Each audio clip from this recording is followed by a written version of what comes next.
Avocats, notaires, commissaires, priseurs, huissiers de justice, magistrats prennent part à cet atelier d'information et d'échange du Front des organisations nationales de lutte contre la corruption.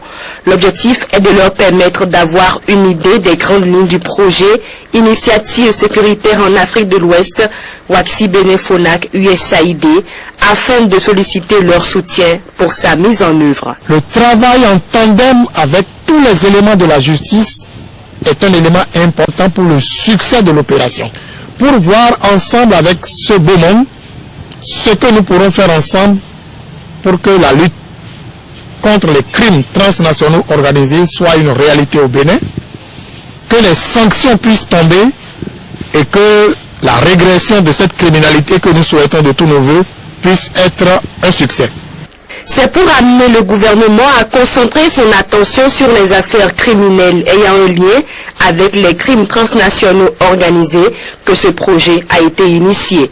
Financé par le peuple américain à travers l'USAID, il est exécuté par le FONAC qui mettra à profit son expérience pour contribuer à l'éradication de ces crimes au Bénin.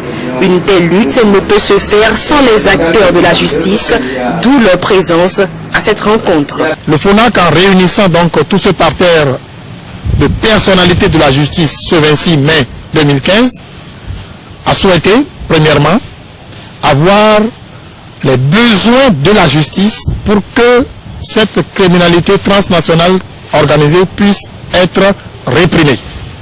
Les décisions de justice sont attendues et il faudrait une célérité pour que cette décision-là puisse permettre à la population de ne pas perdre espoir face aux crimes organisés. Outre l'UNAMAB, l'AMAB et les auxiliaires de justice, d'autres acteurs seront informés sur le projet Waxi Bene Fonak USAID les jours à venir. Les pays africains en général et le Bénin en particulier sont de plus en plus confrontés aux crimes transnationaux organisés qui se manifestent à travers le trafic de drogue, d'êtres humains, d'armes, de faux médicaments, le blanchiment d'argent, la cybercriminalité et autres, ce qui n'est pas sans conséquence sur le développement socio-économique de ces pays.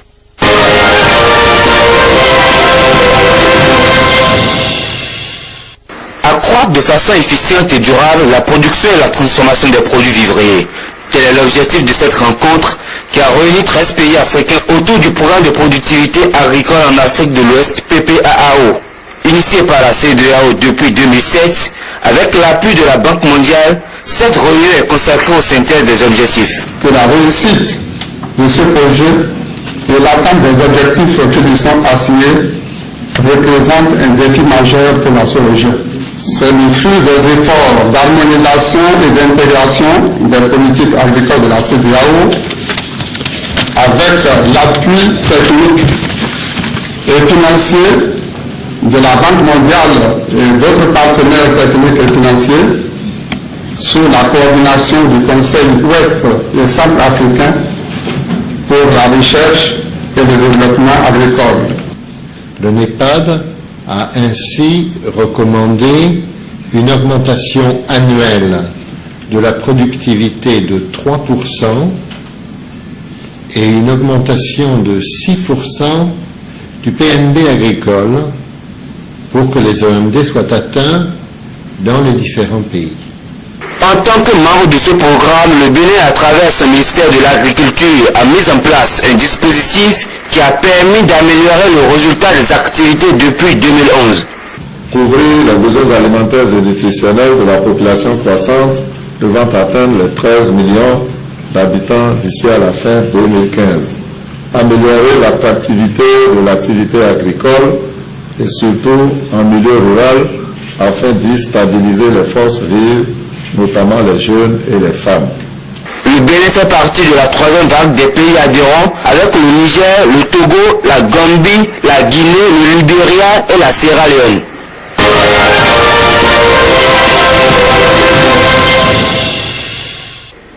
La classe moyenne est fortement représentée à la matérialisation du programme pilote de filets sociaux. 12 000 ménages issus de 12 communes du Bénin sont en passe de se libérer du joug de la pauvreté extrême grâce à l'une des composantes phares du projet de service décentralisé conduit par les communautés.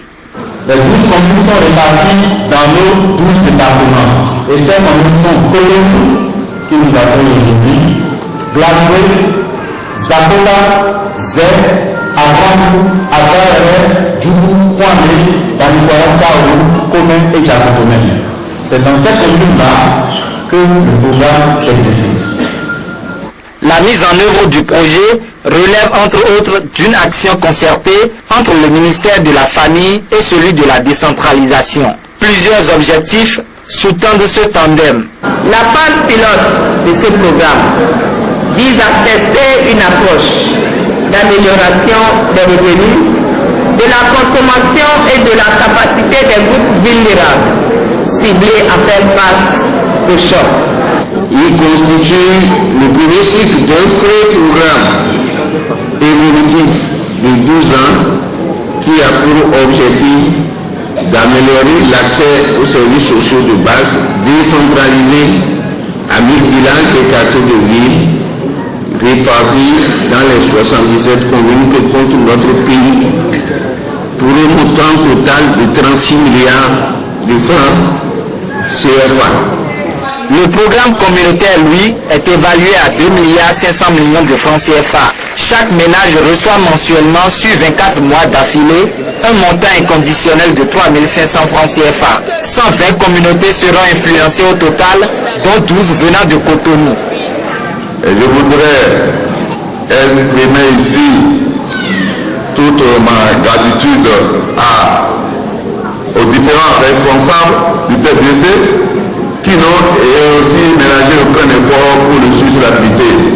Le projet de service décentralisé conduit par les communautés est une idée dérivée de la stratégie de croissance et de réduction de la pauvreté, de la politique nationale de décentralisation et de déconcentration pour la DEC. Il est structuré en 4 composantes financées entièrement par la Banque mondiale.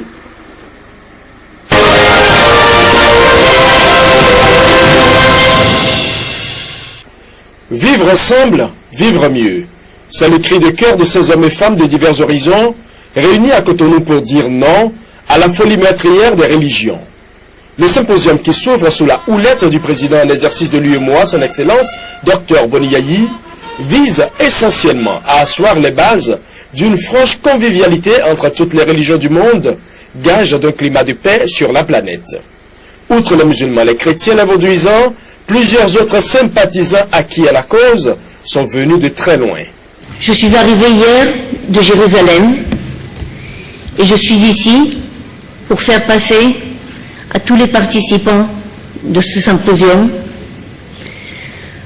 aux présidents et aux initiateurs de cet événement, un message de paix de Jérusalem, de la ville sainte, de 3 grandes religions, du judaïsme, de l'islam, du christianisme, mais une ville qui sait aussi ce que sont les conflits et ce que sont les efforts que demande la lutte pour la paix. Nous ne pourrons édifier un monde de dignité pour tous que quand l'humanité se conduira comme une famille unie, fondée sur des valeurs communes. Il convient donc d'être vigilant et de tout mettre en œuvre pour renforcer la concorde et la confiance mutuelle entre tous et faire en sorte que les discours de haine n'aient pas de prise sur le cœur. Pour rappel, c'est au regard des événements qui secouent l'Afrique aujourd'hui que le Bénin a proposé un projet intitulé « L'initiative africaine d'éducation à la paix et au développement par le dialogue interreligieux et interculturel ». Un projet encouragé par les Nations Unies et l'Union africaine. C'est le lancement de ce projet qui réunit ce mardi à Cotonou un parterre d'invités de tous les continents. Tous ces invités viennent avec des propositions concrètes à verser au débat riche et approfondi au sein des panels. Mesdames et messieurs, votre présence impressionnante à ce symposium augure à n'en point douter de la qualité des débats et de la richesse de vos contributions respectives, afin qu'ensemble nous trouvions une issue aux dérives religieuses qui empoisonnent notre existence et compromettent le vivre ensemble auquel nous aspirons tous. Les travaux de ce symposium de 3 jours seront sanctionnés par le manifeste de Cotonou sur la tolérance, le dialogue et la rencontre. Et ce n'est que le début d'une longue marche vers la paix.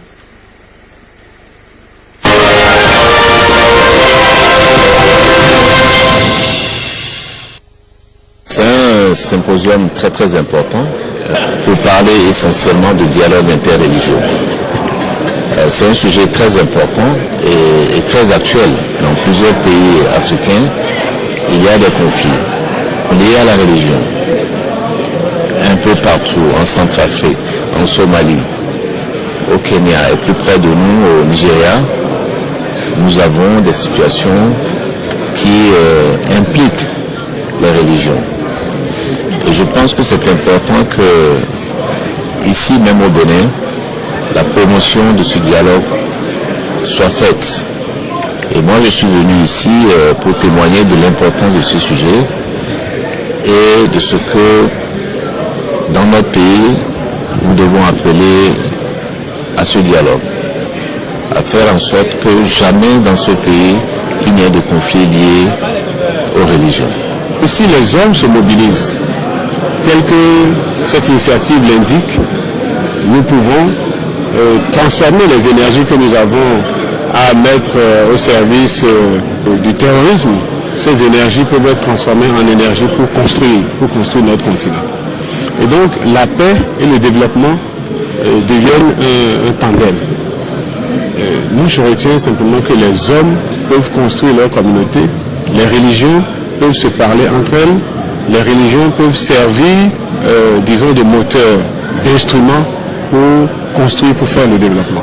Je voudrais, à l'occasion de ce symposium, inviter tous les peuples béninois, tous les peuples africains, tous les peuples du monde à être en harmonie, qu'on constitue une famille unie autour du développement, autour de la paix, et que nous puissions savoir, quelle que soit la région de l'autre, nous sommes sur cette terre pour pouvoir vraiment cultiver l'amour entre nous, la paix entre nous. Par rapport à cette rencontre d'aujourd'hui, je suis très heureux. S'il y avait ça en temps passé, il n'y aura pas de mésentente entre les religions.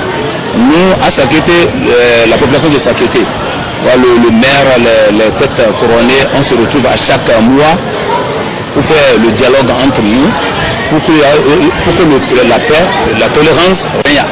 On nous a invités à ce symposium pour y prendre part et voir et assimiler les décisions qui vont sortir pour pouvoir les diffuser et enseigner cela pour que la paix et l'unité règnent dans le monde, dans notre pays, dans chaque commune, dans la famille, et surtout pour que nous commencions à l'enseigner.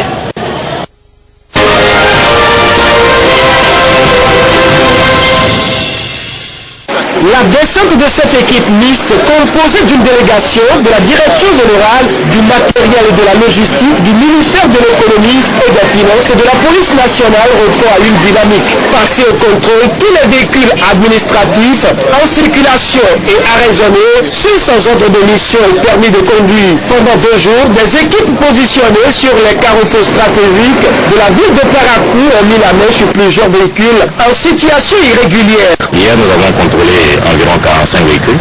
On en a trouvé 7 en situation irrégulière. Aujourd'hui, on en a contrôlé 32, un seul en situation irrégulière. Donc au total, 77 véhicules contrôlés pour 8 véhicules en situation irrégulière, ce qui nous donne globalement un taux de 10% de véhicules en situation irrégulière après le contrôle fait. Il faut dire que ce taux est en régression par rapport à ce qu'on avait constaté lors du dernier contrôle qui s'est déroulé à Boïka. Donc nous étions environ à 15% de véhicules contrôlés en situation irrégulière. On tombe déjà à 10%.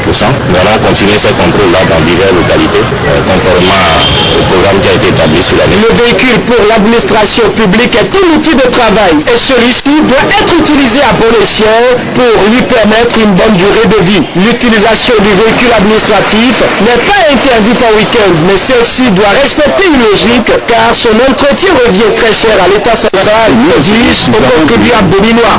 Les devis de réparation sont élevés.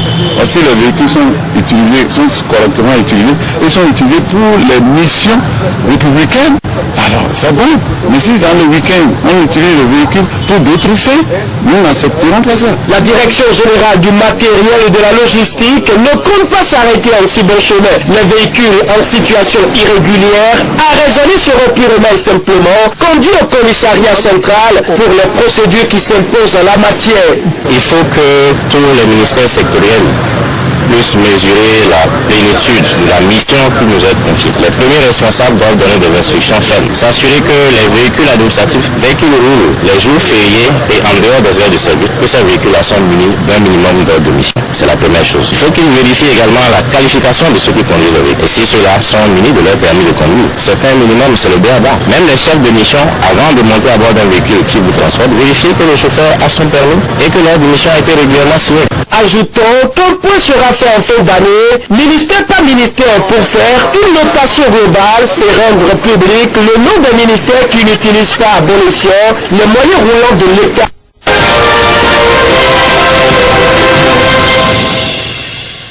Ils sont pour la plupart des opérateurs économiques et autres acteurs du secteur privé conviés ici à Paracou par l'autorité de régulation des marchés publics. Pendant 5 jours, à la faveur de cet atelier de formation, ils en sauront davantage sur le système de passation des marchés à travers le thème « Utilisation des dossiers types d'appel à la concurrence ». Il est donc une exigence pour l'autorité de régulation des marchés publics de s'assurer à tout moment que les acteurs de la chaîne de passation des marchés publics ont une bonne maîtrise des outils de gestion mis à leur disposition. La présente session de formation se distingue de celle précédemment organisée de par son ambition de donner aux opérateurs économiques et autres acteurs du secteur privé du Bénin les connaissances nécessaires à l'utilisation judicieuse non seulement des dossiers types nationaux d'appel à la concurrence, mais également de renforcer leur capacité sur les dossiers types des principaux bailleurs de fonds, notamment les dossiers types de la Banque mondiale. Gouvernance, éthique, fraude, corruption et recommandations aux soumissionnaires, rôle et responsabilité des différents organes de passation, présentation des méthodes de passation des marchés sont entre autres les thématiques qui seront développées au cours de cette rencontre. Dans le cas du processus de passation de marché, il y a bien sûr l'acheteur qui est l'autorité publique, l'autorité contractante, mais il y a également les soumissionnaires, les participants qui en général sont les acteurs du secteur privé. Il est bien de renforcer les capacités des acteurs du secteur privé à mieux préparer leur offre. Les participants à ce séminaire de formation seront pendant les 5 jours mis au même titre d'information pour les achats de qualité. Il leur permettra également de bien jouer leur rôle dans la chaîne de passation des marchés publics et c'est pourquoi les attentes sont énormes. Qu'ils soient présents, assidus et puisque c'est une formation pratique, qu'ils puissent poser leurs problèmes, leurs difficultés, afin qu'on leur apporte des solutions au regard de la réglementation, que ces acteurs cessent de voir la réglementation comme un obstacle. Globalement, c'est de mieux outiller les acteurs du secteur privé à mieux préparer leur offre pour qu'on ait une efficacité de la dépense publique. Ajoutons que c'est une formation essentiellement consacrée aux acteurs du secteur privé, après celle des acteurs du secteur public, afin de permettre à toutes les entreprises d'être compétitives, aussi bien au plan national qu'international.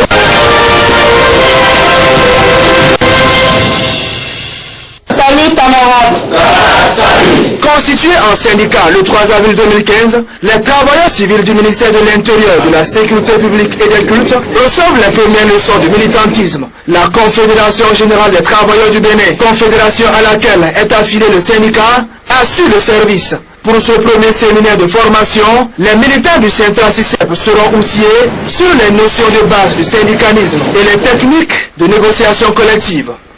Avant de démarrer une négociation, on la prépare.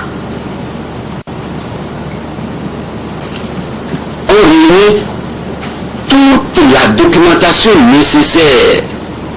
Le syndicat n'est pas non. Le syndicat, c'est une stratégie de gagner en efficacité. Et pour gagner en efficacité, nous avons conçu des manuels pour vous aider. Vous voyez, les négociations collectives, mission de base du syndicalisme. Madame, on va vous en donner copie. Ça deviendra votre bréviaire, parce que moi je ne veux pas parler de Bible ici. Ça deviendra votre bréviaire. Vous allez maîtriser ça et commencer par distiller ça au niveau de vos militants. Ces modules sont en justice d'une utilité particulière, en ce sens que nous, travailleurs du ministère de l'Intérieur, sommes des nouveaux-nés dans le monde syndical et donc avions besoin de cette formation. Le CNRACICEP, à l'image de sa confédération, la CGTB, entend privilégier le dialogue lors de ses revendications et l'autorité de tutelle se dit ouverte à toutes les démarches visant l'amélioration des conditions de vie et de travail de tout le personnel. Et je vous félicite également, Madame la secrétaire générale du syndicat du ministère, pour le bon choix que vous avez fait en vous ralliant à la CGTB. La CGTB qui a un parcours, la CGTB qui a une histoire. Donc mon accompagnement ne vous fera jamais défaut. La formation dure 24 heures. Elle est conduite par Michel Kissi et Adam Taoufik, respectivement premier et deuxième secrétaire général adjoint de la Confédération générale des travailleurs du Bénin.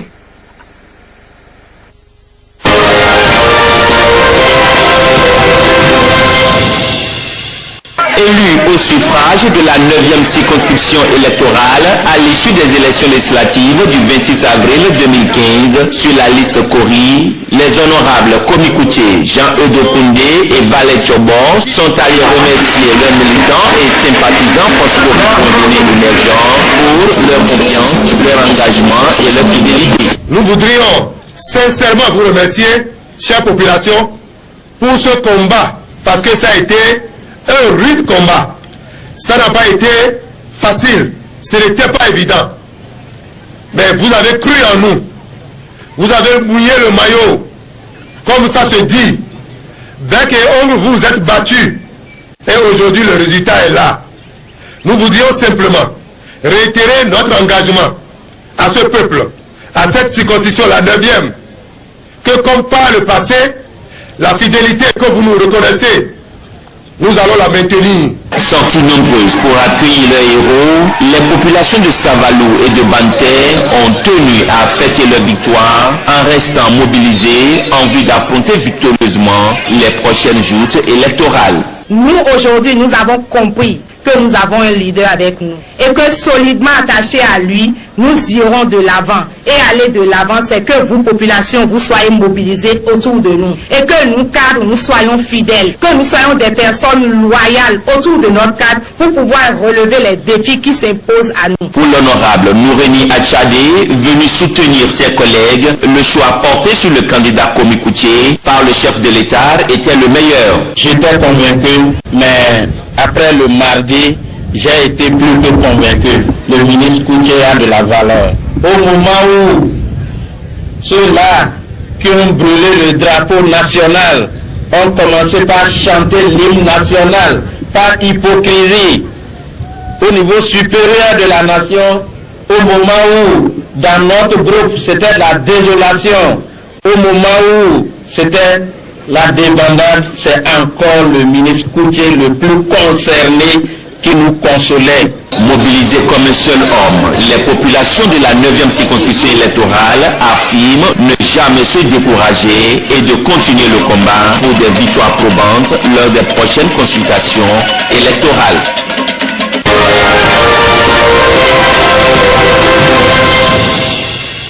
Excellence, monsieur la rencontre n'a duré que 30 minutes, mais le message est clair. Les populations de la coordination SCBE viennent vous féliciter pour la brillante victoire qui a consacré les 33 sièges obtenus aux législatives du 26 avril 2015. ces jeunes FCBE de la 11e circonscription électorale, au-delà des applaudissements nourris à l'endroit du président Boni Yayi, ont rappelé au cours de ce point de presse leur contribution à ce résultat.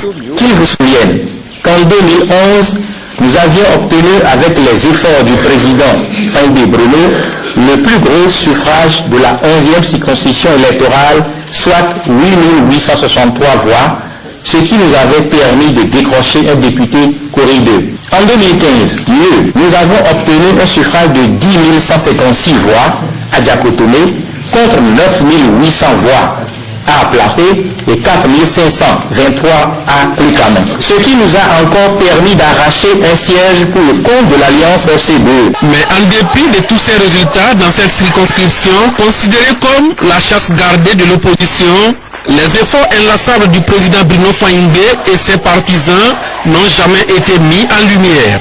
C'est pourquoi, aujourd'hui, nous vous appelons, Monsieur le Président, à exercer votre sens de partage et d'équité que nous vous connaissons à travers le doyen président Fahingbe Bruno. Deuxième titulaire sur la liste FCBE aux élections législatives dernières, Bruno Fahingbe est chargé de transmettre le message au chef de l'État. Et pour demander au président Boni Yayi de m'accompagner pour vous accompagner. Et puis je l'invite à cette occasion à regarder et à vous soutenir pour que vous sachiez que pendant vos efforts, qu'ils se souviennent de vous, qu'ils sachent que vous avez l'unité et que votre patriotisme reste accroché à FCBE pour un devenir meilleur même après lui. Ils ont ensuite réaffirmé leur soutien indéfectible aux actions du président Boni Yayi en lui promettant de prendre en main la mairie de Diakotomé.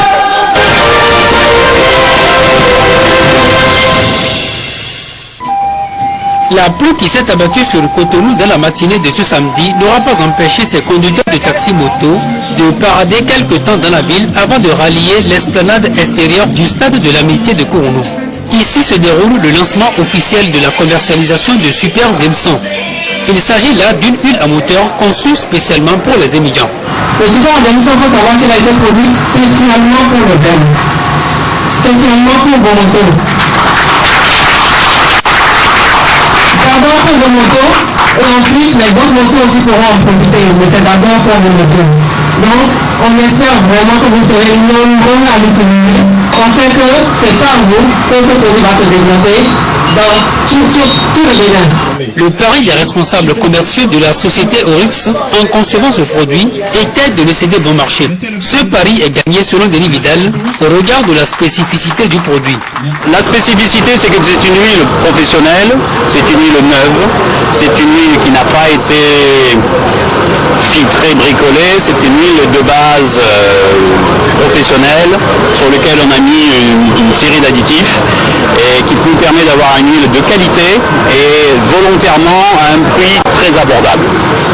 Ça a été l'objectif initial du marketing d'avoir quelque chose de très abordable. 1800 francs le litre, c'est un très bon rapport qualité-prix. Et dans l'absolu, c'est un très bon prix aussi. Le Super Z100 dispose d'un réseau de distribution assez dense qui va s'étendre progressivement sur l'ensemble du territoire national à partir de